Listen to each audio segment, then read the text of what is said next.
Hey everyone, Chris here, and welcome to my channel, and welcome to leg 2 of the amazing Readathon. So today we got our details for our second leg, and we're going to Basgiath, which is a dragon training school from the Imperium series by Rebecca Yarros. It took me a minute when I was watching the video to go, wait, that is from Fourth Wing, right? That's the school from Fourth Wing? Because I couldn't remember what the name of the school is called, so I'm not used to hearing it that way. I just think of it as Fourth Wing, you know? So that is where we're heading, and for this we need to read a book with a violent word in the title. So my choice for this prompt is Pouncing on Murder, and I will admit, it is almost midnight on the 3rd. I've only just updated my vlog, and I'm like 58% of the way into this. I don't have a bookmark in it. I was listening to the audiobook. So this is the 4th book in the Bookmobile Cat Mystery Series. In this series, we follow Minnie, who works at the library, but runs the Bookmobile program and brings her cat Eddie on the Bookmobile with her. And they usually end up getting involved in some sort of mystery case. In this one, a man named Henry, who has been a frequent user of the library and then eventually the Bookmobile, ends up dying in what looks to be an accident.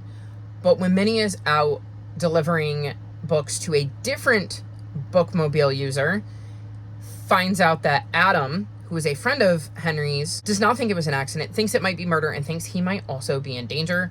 So Minnie starts poking into things.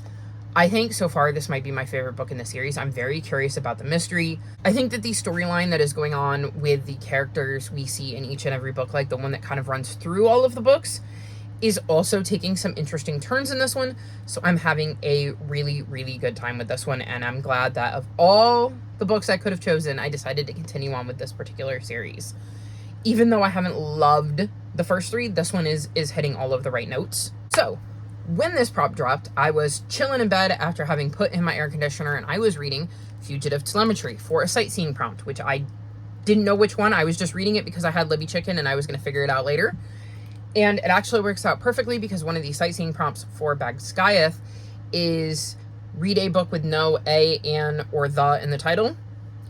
And so I have now finished this, but I can't submit it until I finish this one. I ended up giving this 3.75 stars. The series follows Murderbot, who is an AI who kind of overrides their own program. And we see what happens as they deal with people while having overridden their program.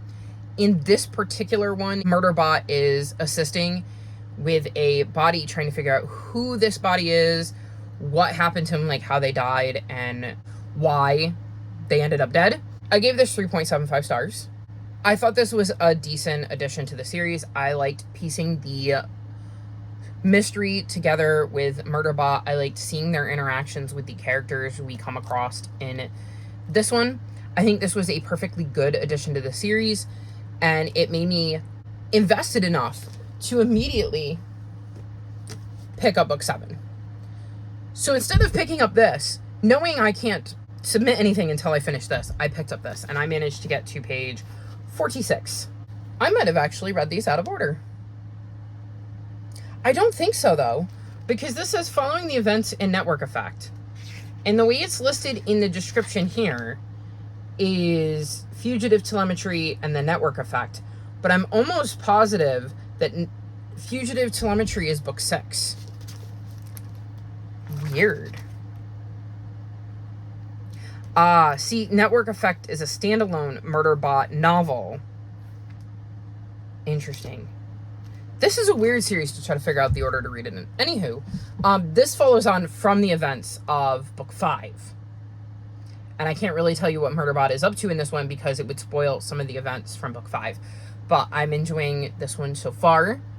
It's nice to kind of pick that back up because it now makes a little bit more sense why this one didn't feel connected to book 5. Now reading the description for this would also work for no a, and, or the in the title. So I will be able to get some points from that. But I will finish this first. I was just comfortable and I had both of these on me because I could have used this for host fave for the last leg, but I would actually get more points total if I get a sightseeing prompt for this round because I can double the points. but I had been planning on using it for that round, but I had to get through this first. If this is confusing, I apologize. I would assume if you're taking part in the Amazing Readathon, you know exactly what I'm saying. But basically, I was chilling in bed, reading this because I was playing Libby Chicken, having no idea what I was going to use this for, in the hopes that I could also get to this because I knew I could use this for host favorite before I needed to pick up this, and it just didn't work. So because I had both of these while I was chilling in bed and I did not have this one like physically on me, it was across the room, I just ended up finishing this and then picking up this one. So that is where I'm at. That's how we have started leg 1. Hopefully I will be back soon to check in with you, maybe tomorrow morning. I don't think it's going to be tonight because I think I'm going to finish this and then jump right back into System Collapse because it is officially 12:02, which means it is now officially June 4th. So I'm going to wrap this clip up here so I can go, read and get this leg underway. I have to update some spreadsheets and stuff with data for what I read today. So I'm going to go do that, and I will check back in with you tomorrow and give you another update.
So it is now Thursday, it's around 2 in the morning, and I thought I should check in because I have finished my book for Basgiath. I actually finished this earlier today and just kind of kept reading. It was too hot to want to shut the fan off. I also apologize if the air conditioner is loud. I have it on just fan, but my room would just be atrocious if I shut it off. It's hot here. So hopefully that isn't too annoying in the background.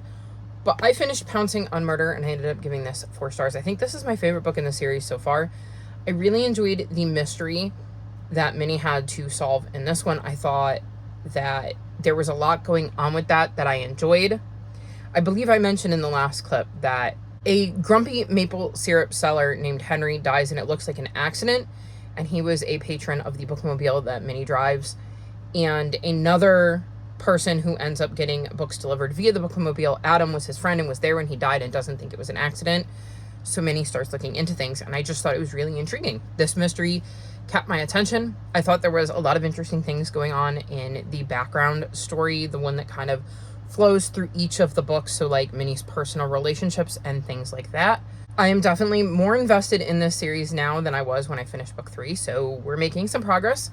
Definitely plan to continue the series because I had fun with it, and I really do love Eddie. I think he is by far my favorite character. Eddie is Minnie's cat, and I just love the way Laurie Cass has written him into the story and how big a part of things he is. So very much enjoyed this one. And I went into this a little nervous because I had only been in like the mid 3-star range on this one. But I'm glad that of all of the cozy mysteries that had some sort of violent word in the title, I decided to go with this one. which meant once I got done with that and submitted that I could submit Fugitive Telemetry and get my points for that. And I also finished System Collapse today and submitted this one. I ended up giving this 3.75 stars. I liked the continuation with this one, but I think I would have enjoyed it better had I read it closer to Network Effect and not taken a month off, because I read Network Effect in April. And then I was supposed to read Fugitive Telemetry in May, didn't get to it, and rolled it over to June. And I think this book would have worked better had I read it closer and not had that book in between, because this is kind of continuing the arc that happens in Network Effect, because it says following the events in Network Effect in the description. So even though this is technically book 7, and the reading order does say 5, 6, and 7, I have that right. This, I think, would have been more enjoyable if I had binged like 5, 6, and 7 so that the details of 5 were fresh. I will say 5 is by far my least favorite book in the entire series. It didn't work for me. It's a lot longer than the others. I think I really liked the first 4 books, and they feel like a complete story that the author was telling. And I think it's possible the series got popular, so she decided to keep writing in them. And they, at least for me, just don't feel like a well thought out, fleshed out story like the first 4 did. And I think that's why I'm having trouble connecting with them the way I did the first 4.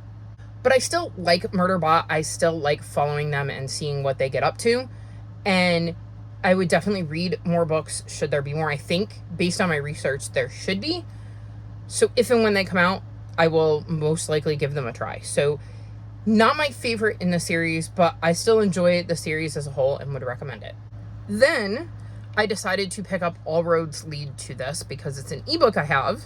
I know y'all are shocked. I don't normally choose to pick up my ebooks, but it was so hot that it was nice because it meant that I didn't have to worry about the fan blowing pages around or trying to hear an audiobook over the air conditioner and the fan. I could turn my lights off because obviously the screen is doing the lighting for itself. So I read All Roads Led to This. Well, I didn't read all of it.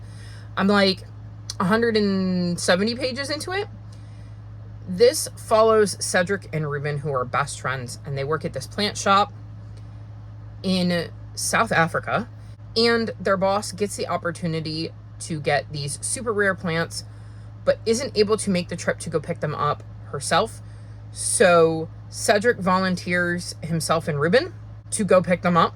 I believe it's Cedric that volunteers. One of them volunteers. I'm pretty sure it's Cedric. To go pick these plants up, and they end up going on this like road trip to go across South Africa to pick these plants up. So they set out on this road trip, and Ruben is a little nervous. He doesn't really like change, and he's been keeping some things from Cedric, including the fact that he may have a bit of a crush on Cedric. And I feel like this is something that has kind of dipped in and out over the years based on things Ruben has said. And he doesn't really want to rock the boat. He loves their friendship. Cedric is so important to him that he doesn't really want to take a risk and make things more complicated by taking their relationship to a different level. So it is interesting seeing Ruben kind of dealing with that while they're being on this road trip, where Cedric is just really excited to hang out with his best friend and doesn't have a clue about any of these things that Ruben might be hiding from him, including this crush. So I'm enjoying it so far. It's not my favorite, but I'm enjoying it. I feel like this is a bit of a slower story, and I like that we're not rushing through it. I think the page count is like 469 pages. I don't know what it would be if I was reading a print book, but I got this through Smashwords, so that is the ebook page count, and we're not even, like I said, halfway through the book to the point where we get the plants yet. We're just on day 1 of this road trip that I think is going to take like 3 days to get out there. So I'm enjoying that. I'm learning about the characters, and I'm figuring out the writing style, and we'll see where I end up. I would be reading that for, again, no A, and, or the, because all roads lead to this. And then the other book I picked up is Shadow of the Wind, and I got to page 26. So not much progress here. I was listening to the audiobook and realized I needed to pick up the physical book, and I was comfortable, and Bugsy was comfortable on top of me, and it was across the room. So we weren't getting the physical book at that point. So I will probably continue this. If I end up submitting it now, it would probably be face on the cover. But I'm playing Libby Chicken, so we'll see. It is possible that I don't finish it until leg 3, and I finish the majority of it during leg 3, and that one of those prompts works better. So we'll see once I get there, but that's where I'm at right now. I think I'm making some decent progress on my TBR. It's not as many pages as I need to get through all of the books I would like to get to, but I think I'm doing a lot better than I was last month, which is definitely progress in the right direction. So that is my update. I need to go edit the last vlog of May and maybe some of Cielo's Curious Chapters vlog, because I need to get both of those out before I can start posting my vlogs for June. So the sooner I get those out, the sooner I can start posting these, and they will start to build up on my phone for sure if I don't get on it soon. So I think my plan is to edit for a bit and then get on reading and trying to submit at least one more sightseeing prompt, though I should be good because I don't think we've had, is it the roadblock? Like we, in leg 1, we had to post a picture of our yellow TBR. So books on our TBR that had yellow on the covers, and we haven't had that for this leg. So in theory, we should have that before I'd have to worry about leg 3 dropping. So I probably do have some time. So we'll see how it goes, and I will check back in tomorrow with an update.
The Amazing Readathon is over, and I did manage to squeeze in one more sightseeing prompt. I ended up reading A Dangerous Path. This is the 5th book in the first arc in the Warrior series, and I was reading it for book with a map, because every Warriors book, in case you're ever looking for a recommendation for a book with a map, has a map in it.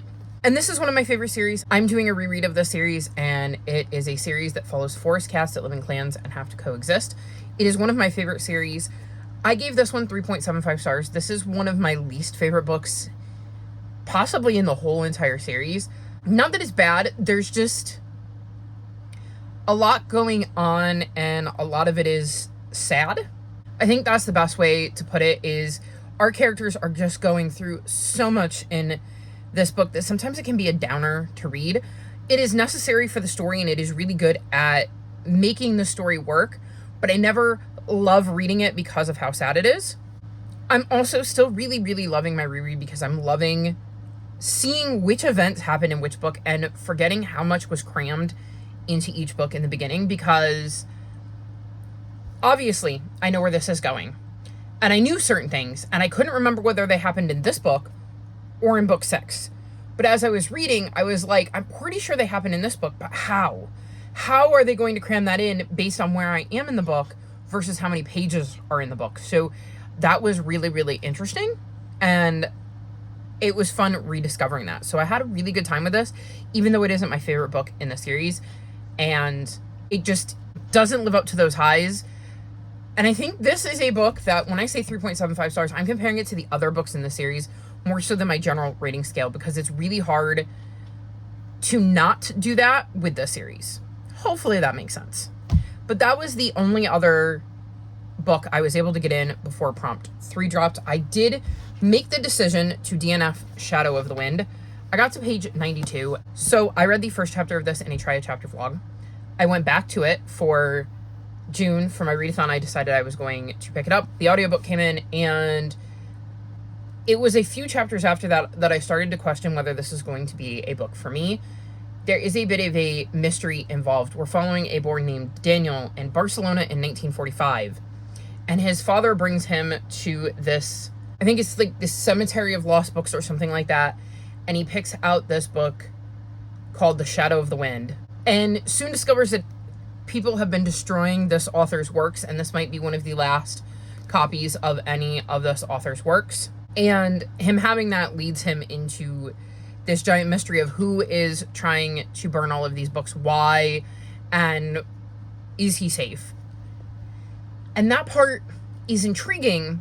The problem is that the other stuff I was not enjoying. There are various mentions just in the first 92 pages of women being talked about, and I did not like the way they were spoken about.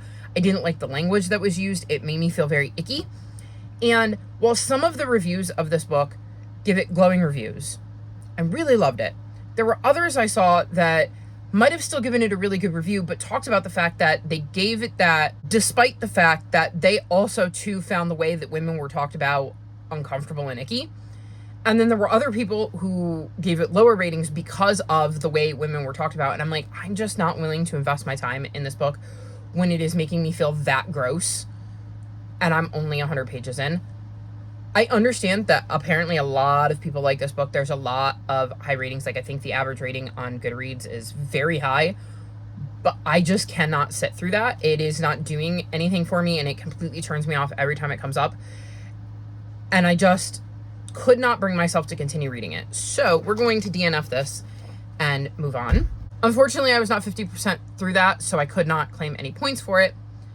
And then I decided I wanted something completely different, and I picked up The Hero of Ages. So I've started this. I got to page 62. It was really hard to put down. So I'm already sucked into this. I am enjoying my read of the series. I'm so glad I decided to give Mistborn another chance. But alas, there was no way I was going to finish this before the next prompt drop. So I kind of knew that going in, but I needed to start it so that I can make some progress on it before I lose the audiobook. So that was the end of my journey in Basgiath. And I think it was not as successful as my journey to Oz, but I do think I did a decent job getting some books in. I've got some books started, and we'll see where we go from here in leg 3. So that is all for my leg 2 vlog. All of my social media is linked in the description below if you'd like to come chat with me. If you've made it this far in the video, leave me dragon emojis, like this video, and subscribe to my channel, and I'll talk to you next time. Bye!